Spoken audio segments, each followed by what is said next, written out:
All right, let's jump right into something truly exhilarating. Have you ever found yourself in a dimly lit room, maybe a Victorian study or a futuristic spaceship, Yeah, frantically searching for hidden clues as a countdown clock ticks down, your heart pounding with a mix of adrenaline and anticipation? definitely. That moment of collective ha-ha when your team cracks a challenging puzzle, leading to a thrilling escape or maybe a mission accomplished. Oh yeah, that feeling is fantastic. If that sounds familiar, then you've definitely experienced the unique magic of an escape room. What's genuinely fascinating about these experiences is um, how powerfully they've captured our collective imagination. Yeah. They pull us into narratives where we are far more than just passive observers. We become active, essential participants. Yeah, you're in it. Exactly. It's a profound testament to our inherent human desire for deep engagement, for a form of entertainment that transcends simply watching or listening. We want to do. That's beautifully put. And that desire for active engagement is precisely what this deep dive is all about. We're going to plunge into the captivating world of escape rooms and really the broader immersive entertainment industry. Hmm. We'll start by uncovering their surprisingly diverse and global origins, then trace how they've evolved from relatively simple puzzle challenges into incredibly sophisticated storytelling machines. Right.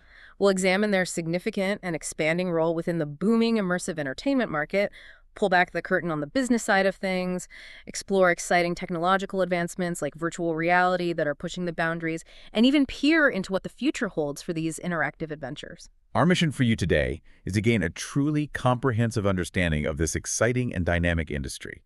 You'll grasp everything from the, let's say, intricate psychology behind puzzle design to the big picture market trends shaping its future. Without getting lost in the weeds. Exactly. All without feeling overwhelmed by the sheer volume of information. Get ready to discover some surprising facts, perhaps even a few secrets, and gain a whole new perspective on how we choose to be entertained in this increasingly interactive world. So for anyone new to the thrill, or maybe even for seasoned adventurers, let's quickly zero in on the core elements. What truly defines an escape room, especially thinking about how they've evolved beyond just getting out? What exactly are we talking about when we say escape room or, its cousins, the puzzle room or exit game? At its very essence, an escape room is an experiential game designed for a team of players, typically ranging from maybe 2 to 10 individuals. Right, a group thing. Yeah, definitely group thing. They're tasked with discovering a series of clues, solving interconnected puzzles, and accomplishing specific objectives. All of this unfolds within one or more themed physical rooms under a strict time limit, usually somewhere between 45 to 60 minutes. That classic ticking clock. It's a race against the clock, yeah, but it's also kind of a race against your own assumptions, your own way of thinking. And while the name escape room implies you're always trying to literally break free, that's not always the grand finale, is it? Sometimes the mission is something entirely different. No, not always. That's a crucial distinction. While escaping the physical space is a common objective, it's far from universal. Often, the goal is to achieve a specific mission that's tightly aligned with the room's narrative theme. Like what? Well, you might be tasked with stopping a villain from launching some kind of doomsday device, or disarming a bomb, finding a lost artifact, maybe even completing a magical ritual. The emphasis is overwhelmingly on mental challenges. Not physical strain. No, not at all. It requires lateral thinking, pattern recognition, collaborative problem-solving skills, Yeah. rather than any physical prowess. You certainly don't need to be an athlete. Your brain is your greatest asset here. That's a relief for many of us, myself included. So what kind of mental gymnastics are we talking about? Do I need like a degree in cryptography or advanced calculus to play? No, not at all, which is really one of the beauties of good escape room design. Puzzles can span a vast range of subjects, from simple riddles, wordplay, and pattern recognition to more complex logical sequences, maybe some basic math problems, or even elementary chemistry or geography sometimes. But you don't need to bring that knowledge in with you. No, that's the critical element. All the information you need to solve a puzzle is meticulously hidden within the room itself. You won't be expected to bring outside expert knowledge. Okay. The games are also inherently cooperative, fostering intense teamwork, communication, and honestly often some hilarious moments of shared frustration and triumph. I can imagine. And while the core is cooperation, there are competitive variants out there, often with leaderboards tracking the fastest teams, which can add a fun layer of rivalry among groups. It sounds incredibly intense, especially with that timer ticking down. But what happens if a team hits a complete roadblock? They just can't figure out a puzzle. Are they just left to stew, or is there, like, a lifeline? Thankfully, you're rarely left completely stranded. Most escape rooms are designed with mechanisms for hints, because the primary goal is for players to have fun, not get stuck indefinitely. Right. That would ruin it. Exactly. These hints can be delivered in various forms. A subtle written note might appear, maybe a video message plays on a screen, an audio cue through hidden speakers, or even direct verbal assistance from a live game master who's observing your progress. Oh, someone's watching. Usually, yes. Or in some cases, you might get a hint from an actor who's actually integrated into the narrative. Operators really prioritize the overall experience, even if players don't technically win by escaping on time. Okay. Some venues go further, offering different good endings or bad endings based on your success level. Or they might even provide an expedited walkthrough of the remaining puzzles if your time runs out, just so you still get to see the full story unfold. And if we dig a bit deeper into this, escape rooms, well, as we know them today, aren't entirely a novel invention out of thin air. Right. They didn't just appear. No, they ingeniously draw inspiration from a fascinating blend of older entertainment forms that have been evolving for decades, even centuries. Yeah. You can trace their conceptual roots back to everything from early Flash and mobile point-and-click adventure video games, Oh, yeah, I remember those, right? where you navigated virtual rooms to solve puzzles, but also to the immersive storytelling of live-action role-playing, or LARP, LARPing. Okay. traditional real-world puzzle hunts, and even the avant-garde interactive theater productions like Sleep No More, which started in New York back in 2003. That invited audiences to just wander through this huge multi-story set and piece together a narrative themselves. Wow. Elements found in haunted houses, too, like detailed sets and maybe jump scares, Yeah. also play a role in setting the tone and atmosphere. So it's a bit of a creative mosaic, kind of pulling distinct threads from all these different entertainment mediums. And you mentioned TV game shows, too, right? I can definitely see the connection there, almost like a precursor to the live experience. You've hit on something important there. Absolutely. Several television game shows featured remarkably similar formats. Contestants had to navigate themed environments, solve a series of mental and sometimes light physical challenges. Like what shows?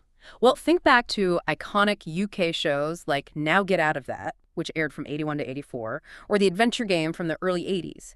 Even more recognizable examples for many would be The Crystal Maze. Oh, The Crystal Maze. Love that show. Right. And Fort Boyard, with its famous maze of physical and mental trials, and even the early computer-generated fantasy game show, Nightmare. Nightmare. Wow. Blast from the past. These programs undeniably laid significant groundwork. They familiarized the public with the whole concept of physical and mental challenges within a confined, themed space, and kind of cultivated a desire to participate in challenges like that. So these TV shows sort of planted the seeds of the concept, but when did the live physical escape room as we know it really begin to take root and blossom into, the widespread phenomenon it is today? One of the earliest iterations that really closely resembled a modern escape room was True Dungeon. It premiered at Gen Con Indy in Indianapolis, USA, way back in July 2003. 2003, that's earlier than I thought. Yeah. Created by Jeff Martin of True Adventures LLC, True Dungeon introduced a live-action, team-based play experience.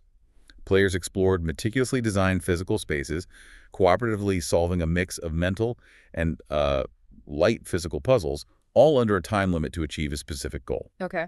It focused heavily on problem-solving, teamwork, tactical thinking, and crucially, incorporated exciting interactive sets and props to really deepen the immersion. It was a pretty groundbreaking step in creating tangible, shared puzzle-solving adventures. That sounds like a direct ancestor, but it seems Japan also played a truly pivotal role in popularizing the genre and giving it a distinct identity. Indeed. 4 years later, in 2007, the real escape game, or REG, was developed by Takao Kato of Scrap Co. in Kyoto, Japan. Scrap, okay.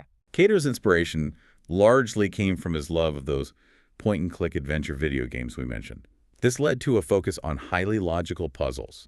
Think intricate mathematical sequences, sophisticated ciphers, maybe detailed color-coding challenges. Very brainy. Very logical. Very logical, yes. This Japanese format proved incredibly popular and was subsequently brought to San Francisco in 2012 by Kazuya Iwata, a friend of Kato's, marking its significant entry into the Western market. And that's when it started to really ignite in the US, right? It felt like they popped up everywhere almost overnight after that. Precisely.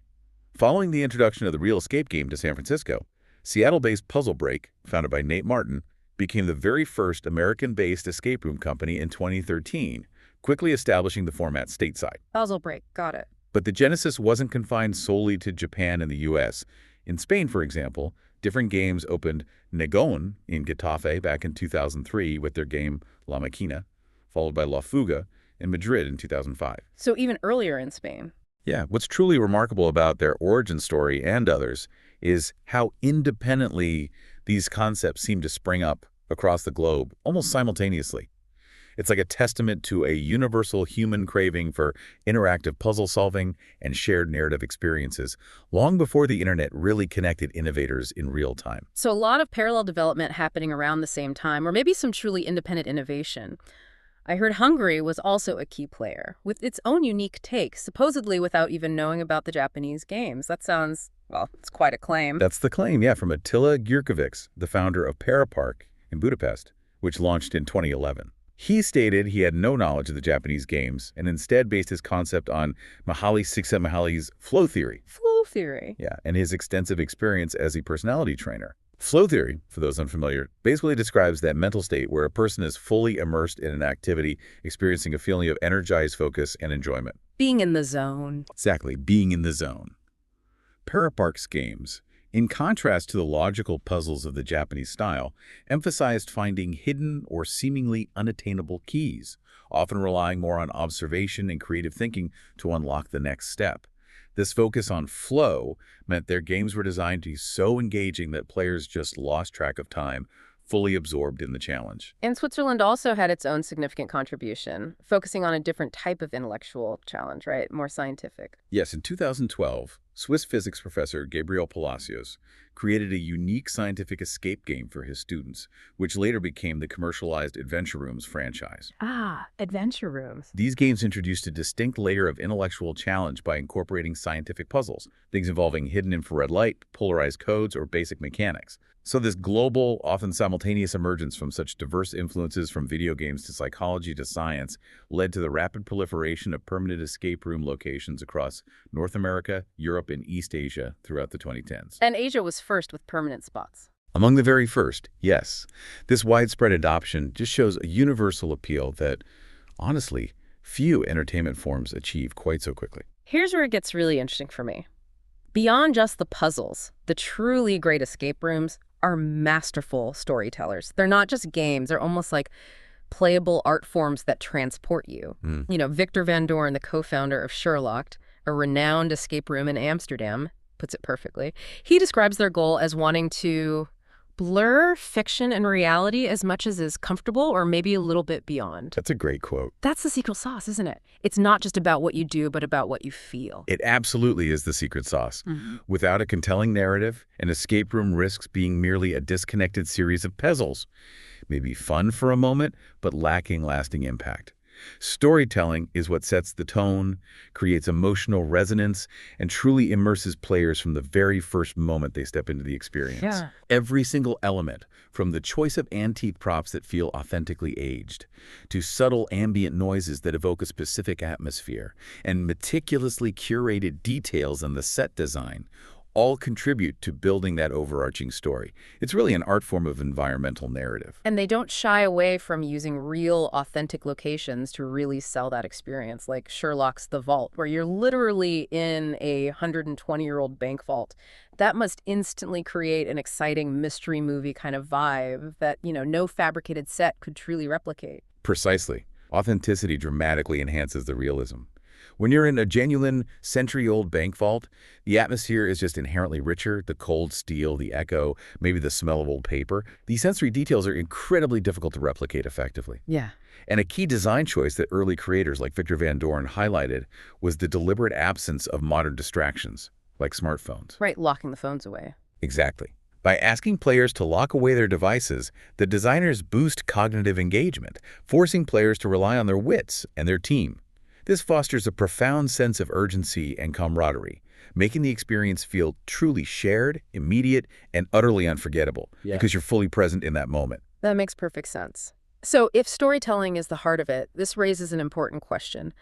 What are the specific ingredients that make an escape room storyline truly captivating? How do they hook us so completely? Well, several key narrative elements are absolutely essential for a captivating escape room experience. First, character development is crucial, even if it's minimal or happens implicitly. Characters, even if you don't see them. Yeah, exactly. Whether you're interacting with unseen allies or clearly defined antagonists, imagine a terse exchange with a henchman via walkie-talkie in the vault, or maybe a charming but enigmatic art gallery host you interact with. These figures add depth and create a sense of connection. They make players feel genuinely part of a living, breathing world, fostering emotional investment and driving the desire to succeed. And what about the plot? No good story is without its twists, right? You need those moments that genuinely surprise you, keep you on your You're toes. spot on. Plot twists are vital for maintaining excitement and building the stakes towards a memorable climax. Picture this. You've just solved a complex puzzle, and suddenly a hidden wall slides open to reveal an entirely new, unexpected room you never knew existed, Whoa! completely changing your understanding of the mission. Or perhaps a perceived ally in the narrative turns out to be a betrayer. These unexpected turns keep players guessing, heighten the emotional stakes, and deepen their engagement. Keeps it fresh. Exactly. Then there's the crucial element of conflict and challenge. A clear, compelling mission is paramount. It fuels urgency and gives players a tangible goal. For example, in Sherlock's The Vault, players are tasked with cracking long-held family secrets spanning generations, requiring them to delve into historical puzzles. In The Alchemist, the mission is to perform a powerful ancient ritual to save the world. This inherent motivation powerfully drives the team to collaborate, communicate, and overcome obstacles together, making every puzzle feel meaningful. So it's about giving them a profound reason to solve those puzzles beyond just the fun of it. And it sounds like the ultimate goal of all these narrative elements is to achieve that elusive flow state that we mentioned earlier, right? Getting totally absorbed. That's the ideal outcome, yes. When all these narrative elements, the characters, the twists, the clear conflict, are meticulously woven into the gameplay, players become so fully immersed that they lose track of time, completely absorbed in the experience. They're challenged just enough to feel engaged but not overwhelmed, leading to that deep, satisfying flow. It's where the game truly becomes an extension of their reality for that hour. It's one thing to have a great story, but how do they make sure the puzzles aren't just random roadblocks, but actually an integral part of that story? It seems like seamless integration is absolutely key here. Otherwise, the immersion just breaks, right? It's absolutely fundamental, and it's really a mark of truly sophisticated design. As Victor Van Dorn emphasizes, in a truly good escape room, if you ask, why are there puzzles here? There should be a clear, obvious, and narrative-driven answer. Okay. The puzzles aren't arbitrary. They are integral to the story itself, propelling the plot forward. For instance, in The Vault, the complex code-breaking and deciphering puzzles players solve directly reflect the challenge of cracking those long-held family secrets.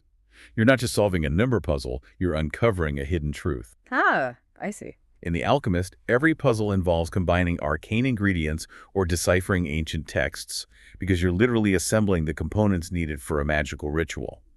This integration ensures that every puzzle players face feels meaningful and directly contributes to the overarching narrative. So the environment itself becomes a character, or at least a crucial part of the storytelling, right? It's not just a backdrop. Exactly. The environment often acts as a powerful, silent storyteller. Think about secret compartments hidden within a seemingly ordinary bookshelf, or cryptic symbols subtly etched into ancient stone walls. Maybe even carefully chosen, subtle music and ambient noises that shift to reflect the current tension or a revelation in the narrative. The sound design. Right. These sensory elements merge with the puzzles, guiding players and enriching the lore, creating a truly cohesive and believable experience. And it's not just visual or auditory. Physical challenges, like having to crawl through a tight, dark metal maze, as Charlie Melcher described from his experience in The Vault, add a visceral layer of realism and deepen that immersive feeling. They reinforce the feeling that you are actually in this situation. Gets your heart pumping. Definitely. And live actors or game masters who might interact via walkie-talkie or maybe through hidden passages further enhance this interactivity, making the narrative feel alive and responsive to player actions rather than just a static recording. And finally, the ending. It's not just about opening a final door, is it? It has to feel like an ending that rewards your journey and ties everything together. Leave a lasting impression. A satisfying conclusion is absolutely crucial, not just for closure, but for a powerful sense of accomplishment that lingers long after you've left the room. Victor Van Dorn, again, points to the peak end rule, which is a fascinating psychological concept. Peak end rule. Yeah, it essentially says that when we recall an experience, we tend to remember its most intense or climactic moment and then how it ended more vividly than the rest of it. Interesting. So for escape rooms, that means the final puzzle and the grand finale are absolutely critical for a lasting impression. A well-crafted ending doesn't just tie up the storyline. It resonates with the themes explored throughout the game and leaves a profound, often emotional impression. Consider The Alchemist's climax spectacle, where a significant investment was made not just in the final puzzle, but in ensuring the resolution felt epic, magical, and truly rewarding, with dramatic sound and light effects. So the ending should really reflect the journey the players have just been on, almost a culmination of their choices and efforts within that hour. Exactly. It should ideally reveal the full impact of their choices or the ultimate fate of the story's world, making their actions feel profoundly significant. Logical, yet surprising resolutions are key to maintaining engagement right up until the final moment, preventing any sense of a forced or arbitrary conclusion. Right. In fact, a design approach often employed by top creators involves starting with the ending when conceptualizing the game. Designing backwards. Sort of, yeah. This ensures that the entire experience builds purposefully towards a powerful close, preventing rushed or unsatisfying conclusions and guaranteeing that the final moments are as impactful as possible. This thoughtful design transforms an escape room from just a game into an unforgettable social experience that players will discuss, dissect, and reflect on long after they've left. We've journeyed through the intricate design and fascinating history of individual escape rooms, but to truly understand their impact, we need to zoom out. Because these experiences aren't just standalone attractions, they are a vital, rapidly growing piece of a much larger puzzle, the immersive entertainment market. Mm. We're talking about an industry that isn't just about passive consumption, but about truly engaging all your senses and your mind. That's a perfect way to put it. Immersive entertainment, at its core, aims to captivate your senses and mind, fostering what they call a genuine sense of presence. Whether you're navigating a painstakingly recreated historical street or a fantastical alien landscape in a virtual or augmented realm, A sense of presence, okay. it leverages cutting-edge technologies like virtual reality, augmented reality, and highly interactive physical environments, seamlessly intertwining physical and digital elements to create these deeply engaging, multi-sensory experiences. It's really about being inside the story. And it's a huge umbrella, isn't it? It's not just limited to escape rooms, but encompasses a vast array of unique experiences. Oh, far from it. It's a vast sector that includes a really diverse range of applications. Think of the grand scale of themed entertainment, like major theme parks that transport you to different worlds. Disney, Universal. Exactly. The thrilling chills of haunted attractions, the narrative depths of immersive theater where you might interact directly with actors, the wonder of experiential art museums designed to be walked through and touched, not just viewed. Like those pop-up museums. Yeah, or large-scale exhibitions that engage all your senses. Complex transmedia projects that unfold across multiple platforms, alternate reality games, ARGs that blend digital clues with the real world. Oh, those are cool. The social dynamics of live-action role-playing, themed dining experiences that immerse you in a narrative while you eat, and even experimental marketing activations designed to make a brand unforgettable. The scope is incredibly broad, touching almost every facet of our leisure time. And the market size for this whole immersive entertainment sector, is it as big as it feels? It certainly seems like it's exploding. It's not just exploding, it's already massive and accelerating at an incredible pace. According to Mordor Intelligence, the immersive entertainment market was estimated at a colossal USD 144.17 billion in 2025. Wow, 144 billion. And here's the truly eye-opening part. It's projected to reach a staggering USD 412.69 billion by 2030. 412 billion Yeah. in just 5 years. That's a remarkable compound annual growth rate, or CAGR, of 23.41% over just 5 years. Yeah. Let that sink in for a moment. That kind of sustained, rapid growth signals a fundamental shift in how people want to be entertained. Wow, that's an absolutely explosive growth rate. Where is this incredible growth concentrated geographically? Is it a global phenomenon or more regional? It definitely is global, but with clear leaders right now. Currently, North America holds the largest market share, driven by its robust tech industry, high consumer spending, and a culture that tends to quickly adopt new entertainment forms. Yep. However, Asia-Pacific is projected to be the fastest-growing region, experiencing an even more accelerated surge in demand for these types of experiences. This global momentum really indicates a universal hunger for more interactive and deeply engaging leisure activities. Building on that thought, this explosive growth isn't just happening by chance, it's not accidental. Several powerful forces are actively propelling this market forward. First and foremost are the relentless technological advancements, particularly in virtual and augmented reality. VR and AR, yeah. These innovations are not just making immersive experiences incrementally better, they're fundamentally elevating their quality, making them more visually stunning, emotionally resonant, and physically believable.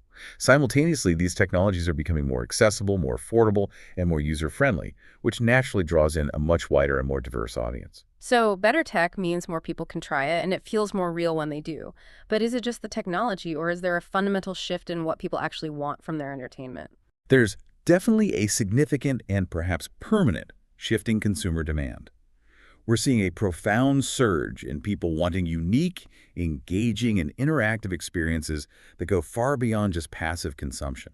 Tired of just watching. Yeah, exactly. This is especially true among younger generations, who increasingly prioritize innovation, novelty, and active participation in their entertainment choices.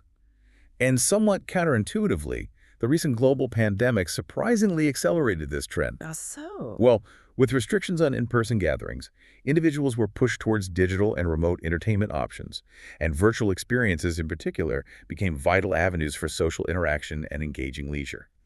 People discovered new ways to connect and play remotely, and some of that has stuck. And the gaming industry must be a huge part of this, right? It feels like VR and AR are really finding their footing and driving innovation there. Absolutely. The sheer scale and rapid expansion of the gaming industry has significantly boosted the popularity and technological advancement of VR and AR experiences. As developers create more sophisticated, visually rich, and deeply immersive content for games, these technologies naturally find broader appeal and refine their capabilities. Makes sense. Beyond gaming, their integration across other major sectors like theme parks, museums, and large-scale live events further broadens their appeal and market reach, proving their versatility. It sounds like there's a serious amount of capital flowing into this space, too, from some very major players. That kind of investment signals real confidence in the future, doesn't it? It really does. We're witnessing major investments from leading tech companies and established content creators who are placing big bets on immersive entertainment. For example, Cosm recently secured over $250 million in funding to fuel its ambitious shared reality venues. Shared reality. Yeah, aiming to create entirely new forms of communal immersive experiences. And consider IQIYI, a major online entertainment platform in China, which debuted a VR immersive theater based on one of its popular streaming series, directly translating IP into interactive experiences. Taking a TV show into VR. Exactly. Even Disney Plus is getting in on the action with new immersive content from National Geographic, specifically designed for Apple Vision Pro, bringing their world-class storytelling into spatial computing. These significant investments are undoubtedly driving continuous innovation, rapid development, and higher production values in the field. And geographically, you mentioned North America leading. What makes it such a powerhouse for immersive entertainment compared to other regions? Is it just the spending power? It's a potent combination of factors, really. North America has a robust tech industry that's constantly pushing the boundaries of AR and VR, coupled with substantial investments in these technologies and a thriving innovation ecosystem. Yeah. You've got tech giants like Apple, Microsoft, and Meta headquartered there. Right, Silicon Valley and beyond. Exactly. This fosters rapid research and development. This is further amplified by rising consumer spending power, the increasing accessibility of budget-friendly VR headsets, which lower the barrier to entry for consumers, and the ongoing rollout of 5G networks, providing essential bandwidth for seamless, high-quality experiences. It truly creates an ideal environment for rapid growth and consumer adoption. That's all incredibly positive, highlighting massive growth and innovation. But I imagine it's not all smooth sailing. What are some of the inherent challenges in this rapidly expanding immersive space? It can't be all easy. No, you're right. It's a dynamic but also complex landscape with its share of hurdles. Key challenges include the often high development and hardware costs associated with creating these cutting-edge, graphically intensive experiences. Building a truly compelling virtual world or a sophisticated, interactive physical environment requires significant capital investment and highly specialized talent. Expensive to build. Very. There's also still somewhat limited content availability compared to traditional media like movies or standard video games, although that gap is closing rapidly as more creators enter the space. So it's expensive to make, and there isn't as much of it yet compared to, say, Netflix. What about the user experience itself? Any bumps there? Precisely. There are also persistent technical challenges such as latency, which can cause lag, motion sickness for some users, though that's improving. Yeah, the motion sickness thing is real for some people. It is. And potential user discomfort with wearing VRR devices for extended periods, though hardware is getting lighter and more ergonomic constantly. From a logistical standpoint, there's also the very practical need for ample physical space for many large-scale immersive experiences, which can be a significant overhead cost for operators. Need a big warehouse or something. Often, yes. Finally, there's the ongoing process of the public's gradual embrace of emerging technologies. While adoption is rapid, there's always an initial period of skepticism or unfamiliarity that takes time to overcome as the technology moves from being niche to truly mainstream. All right, let's pull back the curtain on the business itself. We've explored the magic behind crafting these experiences and how they fit into the broader immersive landscape. Now, is running an escape room simply a gold mine, or does it come with its own labyrinth of challenges, especially as the industry matures? It's certainly got its labyrinthine aspects, but the numbers unequivocally show it's a rapidly growing and often profitable industry. While it's relatively new, what was considered innovative just a few years ago is now either standard practice or completely obsolete. So you have to keep updating. Exactly. Operators have to be constantly evolving their offerings. In 2019, for instance, there were an estimated 2,408 escape room businesses in the U.S., which was a healthy 5% increase from 2018. But to truly put that in perspective, there were only 22 such businesses in 2014. Only 22 in 2014, wow. That's an explosive, almost unprecedented growth in just 5 years. It signals a profound, widespread craving for this specific type of interactive challenge. It's almost as if the market was just waiting for escape rooms to arrive and fill a void. That's incredible. And how does that translate into revenue? Are these businesses actually making good money, or is it more of a high-volume, low-margin game? Based on 2019 data from Zola, which analyzed nearly $70 million in booking revenue from 190 U.S.-based escape rooms, the average escape room saw a robust 24% increase in revenue year over year. It grew from about $256,000 in 2017 to nearly $318,000 in 2018. A 24% jump. Nice. Yeah, and the average order value also saw a healthy jump of 20% from $113 to $135, indicating customers were spending more per booking. Furthermore, a significant 72% of the analyzed escape rooms made at least $100,000 in booking revenue in 2018, with a notable 8% exceeding $1 million. $1 million from an escape room business, okay. So while it's not a guaranteed path to riches, it can certainly be quite lucrative for well-run operations. So it certainly has the potential. What's the typical cost for a player, and when are these places busiest? Does the weekend rule still apply strongly? The typical game price generally ranges from $25 to $30 per person, making it a pretty accessible group activity compared to some other options. Yeah, reasonable. And perhaps unsurprisingly, the weekend rule absolutely applies. Fridays, Saturdays, and Sundays are consistently the busiest days, commanding those premium time slots.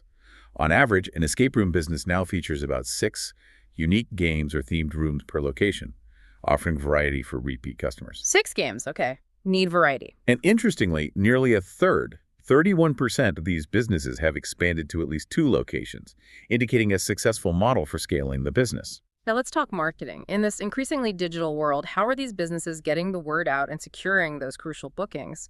I imagine mobile technology plays a truly dominant role these days. Mobile dominance is, without a doubt, a game changer. In 2018, mobile bookings actually outpaced desktop sales for the first time, accounting for nearly 70% of all online bookings. That was a staggering 22% increase year over year. 70% on mobile. Yeah. This just underscores the critical importance of having perfectly optimized mobile responsive websites and offering seamless one-click payment options like Apple Pay and Google Pay. If your mobile booking process isn't intuitive and fast, you're quite simply leaving money on the table. So, if your mobile site isn't perfectly optimized, you're losing a lot of potential business. What about traditional digital marketing like search engines and customer reviews? I know personally, I always check reviews before booking anything like this. You're definitely not alone. Local SEO optimizing for local search queries like escape rooms near me and customer review sites like TripAdvisor, Yelp, and Google My Business are absolutely king for driving new leads. Reviews are huge. Huge. A significant 53% of people won't even book an experience without reading reviews first, highlighting the profound impact of social proof. For operators, this means actively soliciting reviews, making requests short and actionable, maybe sending automated emails within 48 hours of the experience, and utilizing tools like TripAdvisor Review Express to simplify the process. A steady stream of positive reviews acts as an incredibly powerful, basically free, marketing tool. That makes perfect sense. People trust peer reviews. But what about paid advertising? Are escape rooms investing heavily in Google Ads or social media campaigns like Facebook or Instagram ads? This is where there appears to be significant untapped potential across the industry, or at least there was back in 2019. At that time, only 19% of businesses were running any Google ads, and of those, a striking 13% were spending less than $250 a month. That's tiny for Google Ads. Very low budget, yeah. Similarly, only 35% were running social media ads, with Facebook and Instagram being the top platforms. This suggests that while there's a strong organic draw driven by reviews and word of mouth, many businesses were not yet fully leveraging the targeted reach and scalability of paid digital channels. It implies substantial room for growth through strategic ad spending. That's quite surprising for such a rapidly growing industry. Are any businesses being more proactive and creative with their marketing content? Perhaps sharing more behind-the-scenes glimpses to draw people in? Yes, there's definitely a clear and growing trend towards greater transparency in content creation. While some early brands were maybe a bit reluctant to reveal any secrets of their rooms, more savvy operators are now sharing behind-the-scenes content on social media, Like what kind of stuff? showcasing the design process, the craftsmanship involved, maybe even blooper reels from testing. This humanizes the brand and boosts customer engagement by giving a glimpse into the creative effort. The Escape game franchise, for example, has invested heavily in this area. They apparently boast a massive 20,000 square foot warehouse where 30 employees are dedicated just to building and prototyping new games. Wow, 30 people building games. And they employ a team of 9 marketers whose sole job is to actively share these developments and engage with their audience online. It's a strategic move to build excitement and loyalty beyond just the game itself. And what about those customers who almost book but then abandon the process before completing the transaction? Is there a way to recover that lost revenue, or are they just gone forever? This is a significant and often overlooked revenue stream, definitely not gone forever. Abandoned booking recovery is proving to be incredibly effective. In 2018, U.S.-based escape rooms using booking platforms with recovery features, like Zola's, recovered an average of $23,668 in revenue from otherwise lost sales. Almost $24,000 back, just from chasing abandoned carts. Yeah, and that was up 19% year over year, with an impressive average order value from these recovered bookings of $147. It really shows how critical it is to re-engage those potential customers with automated reminders or maybe special offers, since they've already expressed strong interest. So the business side is clearly complex, demanding constant innovation, smart marketing, and efficient operations. But let's delve deeper into some of the more unique operational challenges these businesses face. I've heard some wild stories about customer behavior. It's certainly got its unique aspects, and yes, the stories can be quite wild. While the revenue figures look promising, the operational side comes with its own distinct set of rising costs and, yes, unique customer-related challenges. Launching a single escape room now costs significantly more than it did just a few years ago. How much more? Back then, you might get one up and running for under $10,000.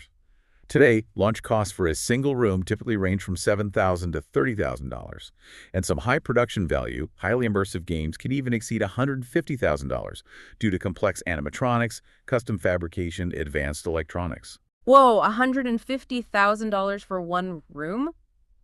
That's a huge jump in upfront investment. So it's not just the initial setup, but ongoing maintenance must be a considerable factor too, especially with so many interactive elements getting touched and fiddled with. Exactly. Maintenance costs, including general wear and tear from hundreds of players each week, are a significant and ongoing concern. Props get broken, locks get jammed, electronic components can fail. And then there's what one report humorously but accurately calls the "some customers aren't that smart" factor. Oh, slight chuckle. Operators frequently share astonishing stories of customers causing damage. This includes people using excessive force on locks designed for gentle manipulation, literally digging through walls or ripping off wallpaper, searching for a non-existent hidden safe, Digging through walls. sticking metal objects into electrical outlets because they assume it's part of a puzzle. Yes, that apparently happens more often than you'd think, creating a serious safety hazard. Oh my God. And even deliberately ignoring prominent do not touch signs because they think it's part of the puzzle or some kind of clever trick. And sadly, customers showing up visibly intoxicated can also lead to property damage or even injury, both to themselves and potentially to others. Wait, people actually stick metal objects into electrical outlets thinking it's a puzzle. That's a level of dedication, I guess, but incredibly dangerous. This definitely raises a critical question.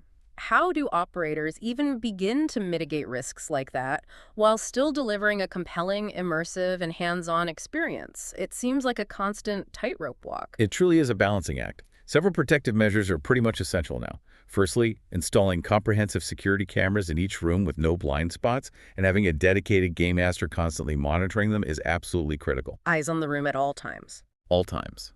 This allows them to intervene immediately if they see unsafe behavior or excessive force being applied to a prop. Operators should also securely bolt down any elements that are not part of the actual gameplay, making them impossible to move or tamper with, and use very strong, unambiguous language in pre-game briefings to deter tampering. This plug is real. Do not touch. Be blunt about it. Exactly. Another measure is to consider politely but firmly banning obviously intoxicated individuals from entering the rooms to prevent incidents before they even start. It's about protecting both the property and all the players. So it's about prevention, clear communication, and vigilant oversight.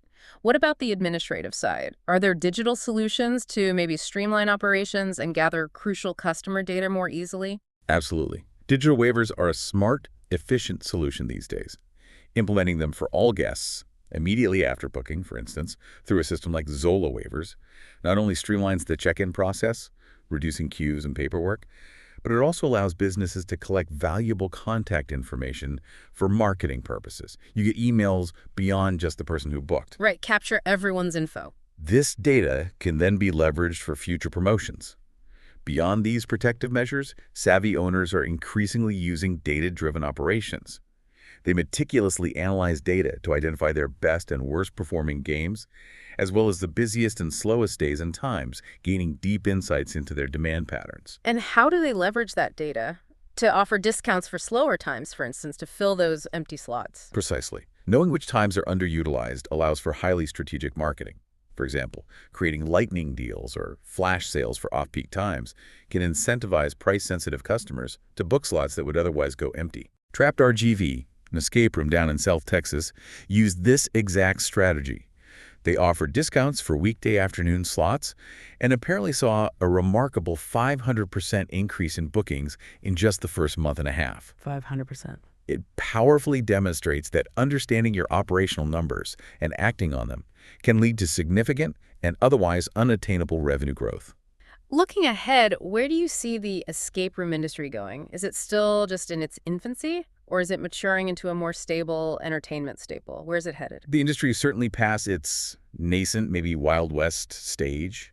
One report referred to it as having entered its awkward teenage years, which I think is quite apt. It indicates significant maturity, but still with considerable room to grow and evolve. Awkward teenage years, I like that.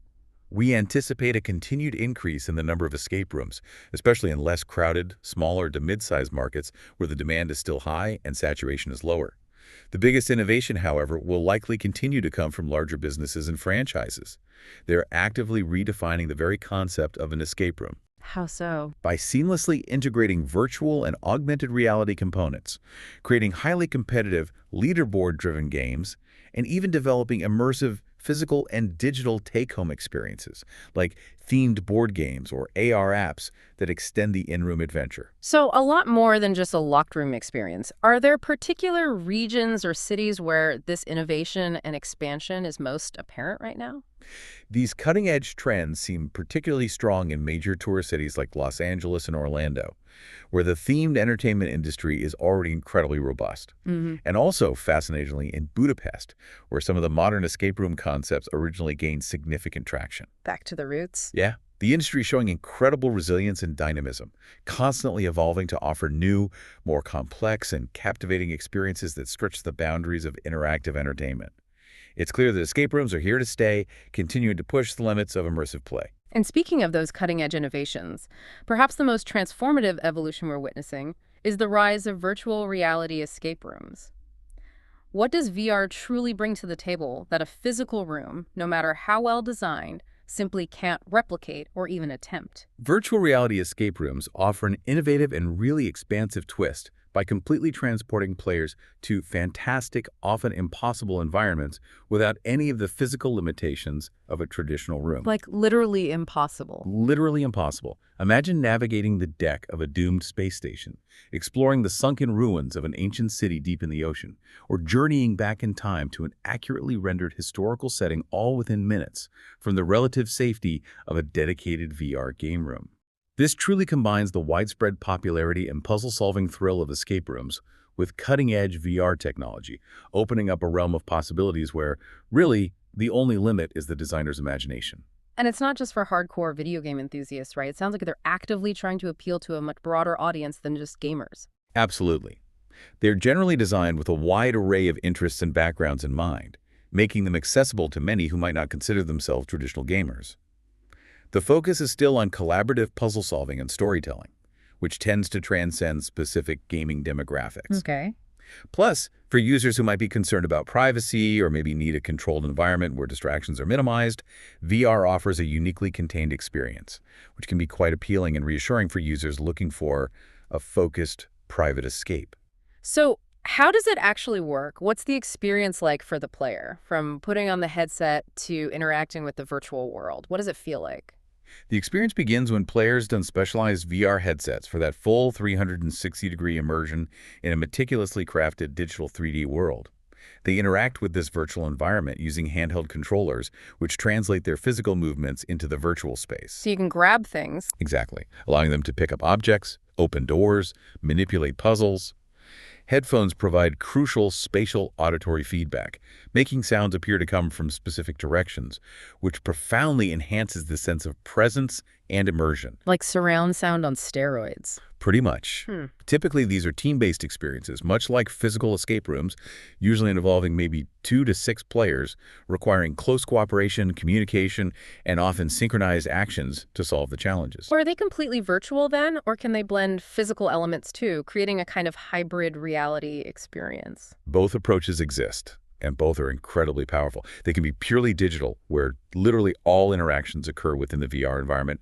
Every object, every surface, every movement is rendered virtually. Yeah. Or they can be hybrid, which is particularly fascinating. Hybrid sounds cool. How does that work? Hybrid VR escape rooms combine physical elements in the actual room, real props, textures on walls, or maybe even haptic floors that players can touch and feel, with the digital elements they see through their headsets. This allows for incredibly intricate and often physically impossible scenarios that couldn't exist in a traditional escape room, blurring the lines between the virtual and the real in a truly compelling way. So you might touch a real wall, but see it as something totally different in VR. Exactly. Imagine feeling the cold, rough texture of a physical stone wall while seeing it transformed into part of an ancient, crumbling ruin through your headset. What's truly fascinating here is the sophisticated technology and meticulous design philosophy that goes into making these virtual worlds feel so real and engaging. On the hardware side, it all starts with the head-mounted displays, or HMDs. The headsets. Right, the headsets. These aren't just screens strapped to your face. They're your immersive windows into a new world. We're talking high-resolution screens and a wide field of view that kind of trick your brain into believing you're really there.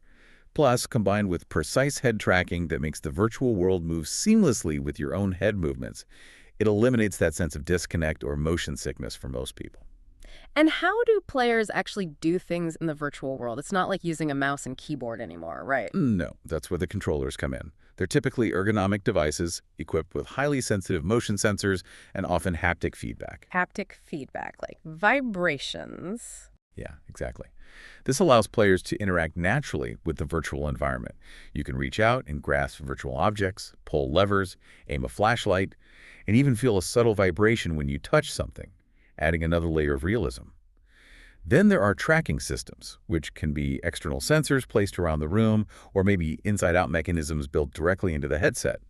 These systems accurately monitor and translate the user's physical position and movements, whether you're walking, crouching, or reaching into the virtual space, ensuring precision, fluidity, and a deep sense of embodied presence within the virtual world.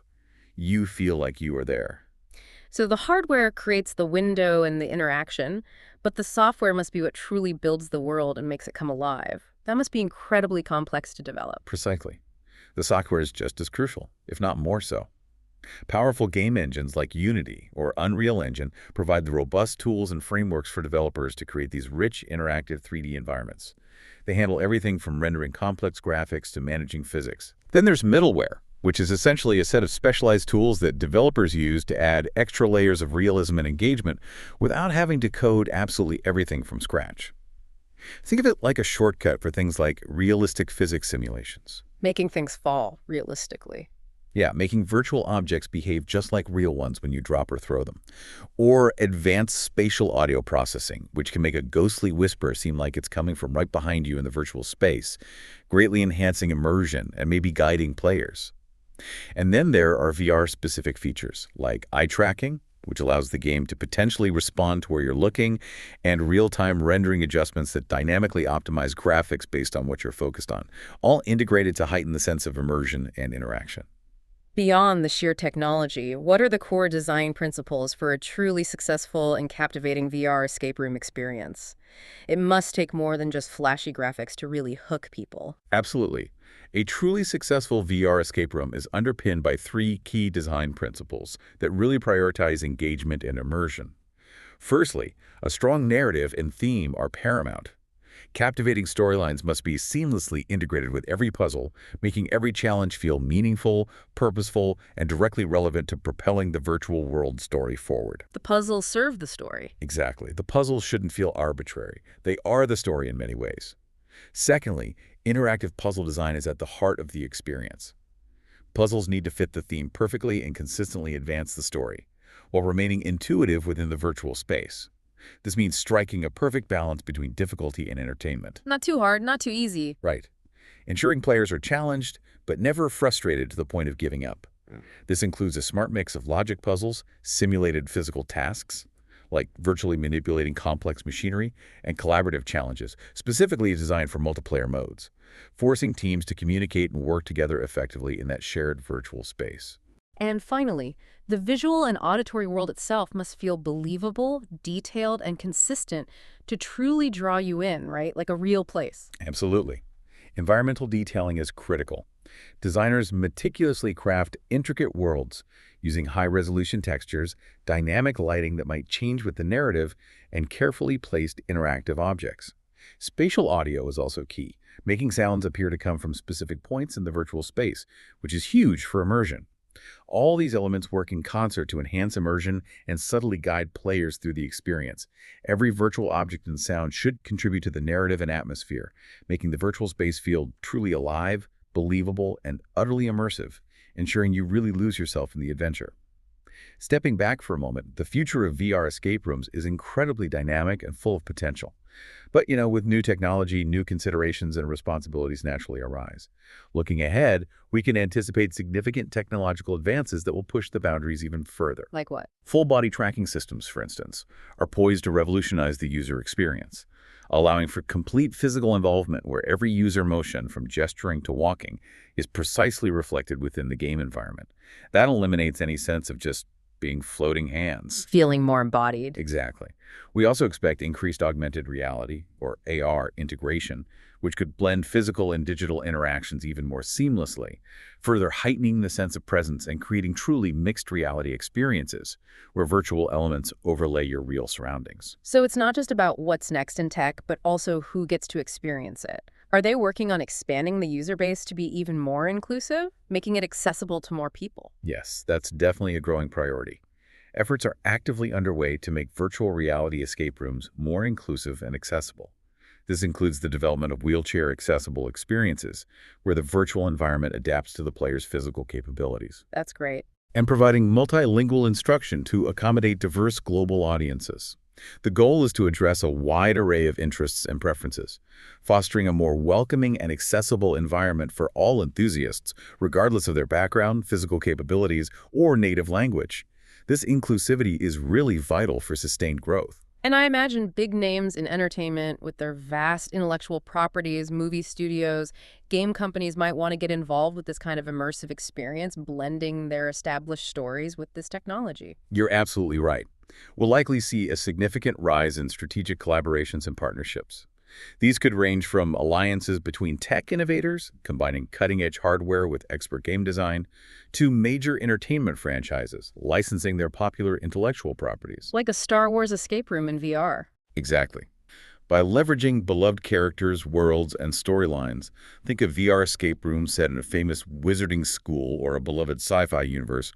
They can create unique thematic experiences that captivate even wider and more varied audiences, expanding the reach of VR escape rooms far beyond current expectations and really blurring the lines between different media. That sounds incredibly exciting for the future of entertainment, bringing beloved stories to life in entirely new ways. But it also brings up some important legal and ethical questions, doesn't it? Especially when you're talking about such deep immersion and potentially collecting a lot of data. It absolutely does, and these are crucial considerations for the industry's responsible growth. The integration of VR technology in escape rooms introduces distinct legal and ethical considerations, primarily centered around privacy and data security. What kind of data are we talking about? Well, VR experiences can collect a surprising amount of personal data, including potentially sensitive biometric information like eye movement patterns, reaction times, even detailed behavior patterns within the virtual environment. Businesses operating in this space must ensure strict data protection, diligently adhering to comprehensive regulations like GDPR in Europe, and implementing robust encryption and security protocols to prevent breaches and unauthorized access to this sensitive information. Trust and transparency are absolutely paramount here. And what about the content itself? Does it need to be regulated like other forms of media, like movies or games, to ensure it's appropriate for its audience, especially kids? Yes, content ratings and regulations are crucial, just as they are for video games and films. The content within VR escape rooms must comply with existing content rating systems like PGI or ESRB to ensure it's appropriate for the intended audience, whether it's suitable for families, teenagers, or mature players only. Furthermore, businesses need to comply with advertising standards and consumer rights laws to prevent misrepresentation and ensure the content meets the regulatory framework within the broader entertainment industry. This ensures a safe, transparent, and age-appropriate experience for all users, building confidence and fostering wider adoption. As we wrap up this deep dive, it's abundantly clear that escape rooms and the broader immersive entertainment landscape are far more than just a passing fad. They really tap into something fundamental about human nature, don't they? A deep-seated desire to explore, solve, and connect. We've journeyed from their surprising, often independent global origins to how they've evolved from relatively simple puzzles into sophisticated, story-driven experiences, deeply integrated into this thriving, immersive entertainment market. We've explored the intricate design philosophies that bring these worlds to life, delved into the dynamic economic landscape that supports their growth, and peered into the cutting edge of virtual reality that continues to push their boundaries into truly uncharted territory. This profound shift towards participatory entertainment, whether it unfolds in a meticulously crafted physical room or a boundless virtual world, really reflects a growing consumer desire not just to passively consume stories, but to live them, to be an integral part of the narrative. To be the main character. Exactly. It highlights our innate human need for challenge, for creative problem solving, for meaningful collaboration with others, and for genuine shared engagement in our leisure activities. The enduring allure lies in the active role we get to play, the intellectual stimulation, the shared triumphs, and honestly, even the moments of humorous struggle that forge unforgettable memories. So what does this all mean for you, the listener? Next time you consider an entertainment option, maybe think beyond the passive. Will you choose to simply observe, or will you seek out an experience that actively challenges your mind, vividly engages your senses, and perhaps even helps you discover something new and surprising about yourself or your team as you step into a story where you are the hero?